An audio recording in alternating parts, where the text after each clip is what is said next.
Okay, Rajya Sabha has already been adjourned for the day. Sitaram Yechury presently is speaking. Let's just listen into what he's saying To right be discussed tomorrow. Otherwise, they'll have to answer me whether they'll accept it. If they're not accepting it, why they are not accepting it.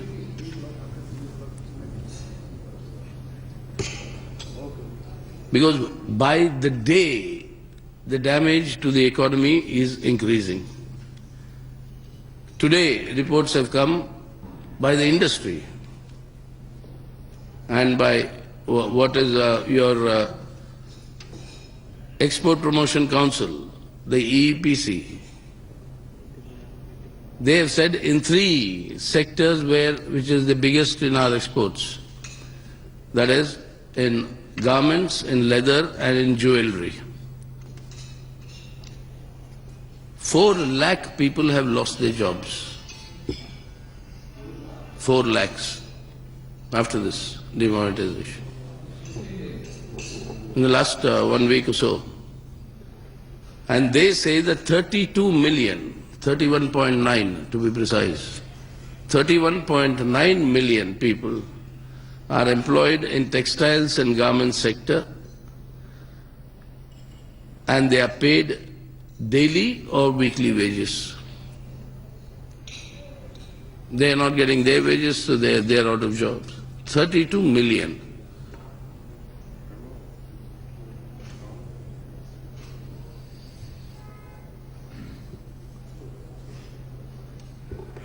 So this is the state of affairs. I mean, all these reports are coming by the day. And in all the sectors, no similar reports are there. So in this sort of a situation, we are saying that you permit the 1,500 for legal, your white transactions, payment of wages to the laborers, for them to buy their, daily food, etc. through, legal, cash transactions. You have announced the date of 30th December, so allow that to happen till then. Or till you make alternate arrangements.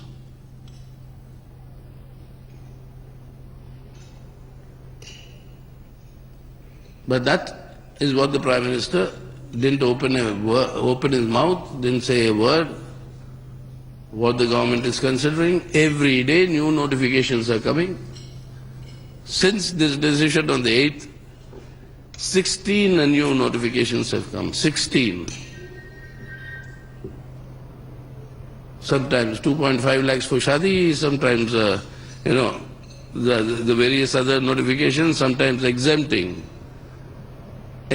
people who are buying cinema tickets in Mumbai. So cinema tickets is allowed, but not life-saving medicines. Ridiculous. I mean, this is worse than a Tughlaq Farman Sarkar. It don't know who is giving all these notifications. What is this happening?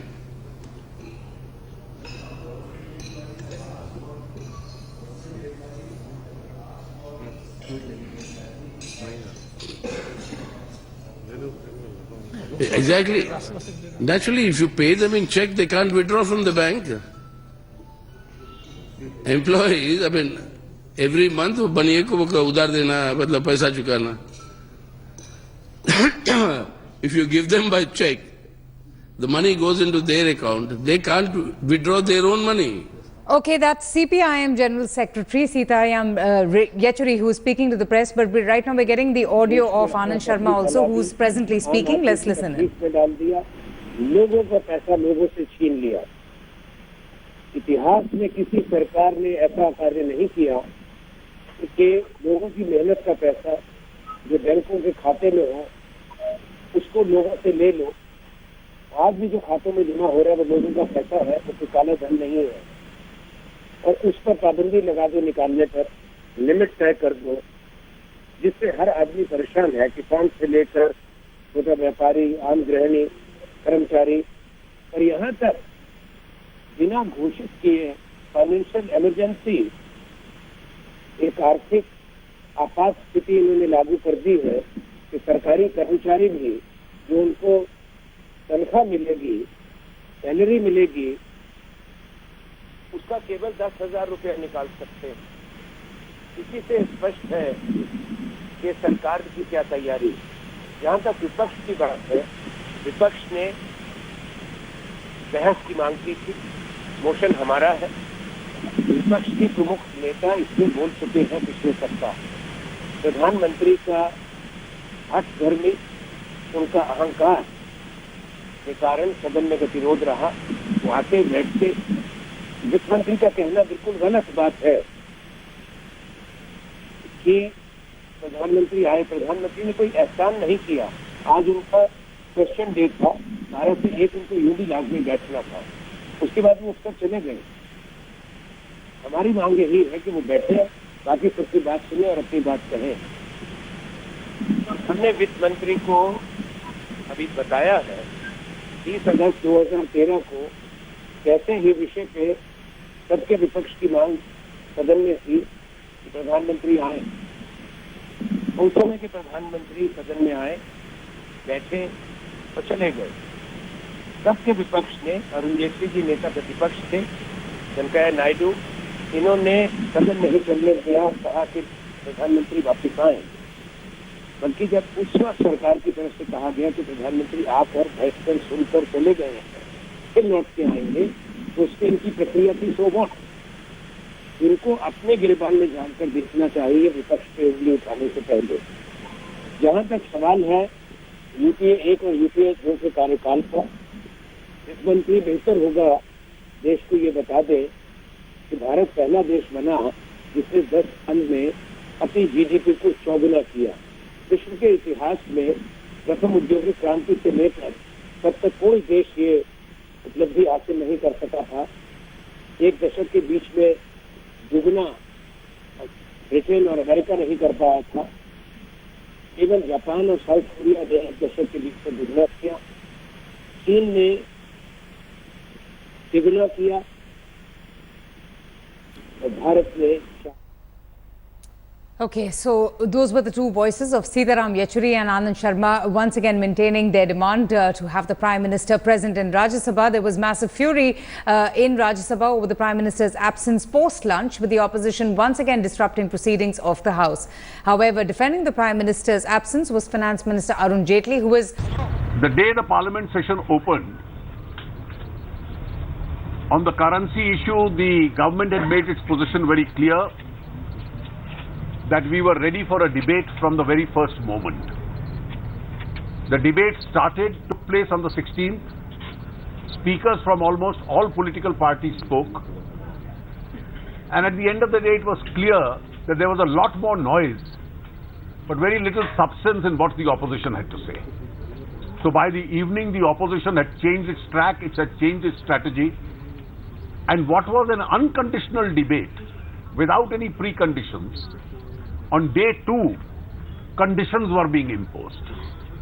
Today morning, we took the opposition by surprise by telling them that the Prime Minister also will participate in the debate. So the very basis of their conditions got knocked off. They were taken by surprise. They brought in 3 speakers, and it was clear that not many were fully prepared. And then post-lunch, again, some unreasonable conditions are being imposed. And our apprehension that they don't want a debate, even though before lunch, by surprise, they were pushed into a debate, came out to be true. Okay, let's go straight across to India Today's Brijesh Pandey for more on this. Now, Brijesh, we've all been witness to the frequent disruptions. No major business as such has been transacted. Now, what will happen next? Will the deadlock continue, or do you think, like in the past, like last year, the BJP or the government will find ways to placate very agitated opposition? Well, I think, any action which will happen post 28th, because what we have been given to understand by sources in the government is that the government has said that, they know for sure that till 28th, which is the Akrosh Divas being celebrated by the opposition parties, they will not indulge into any kind of meaningful conversation by the government. And it was amply evident more than 2 times today. In the morning, when Parliamentary Affairs Minister Anant Kumar as well as Home Minister Rajnath Singh has called for a meeting with opposition leaders' party, he was royally snubbed and no opposition leader turned up. And then later on during the day. So it's very clear that the government is also waiting for 28th to lapse, and once the Akrosh Divas has been celebrated by these opposition parties in protest against demonetization scheme, then the government will carry forward, they start reaching out to these opposition parties to make sure that some sort of meaningful business is conducted in both houses of the parliament. Well, hopefully, let's just hope for the best for now. Brijesh, thanks so much for joining us. Enjoy.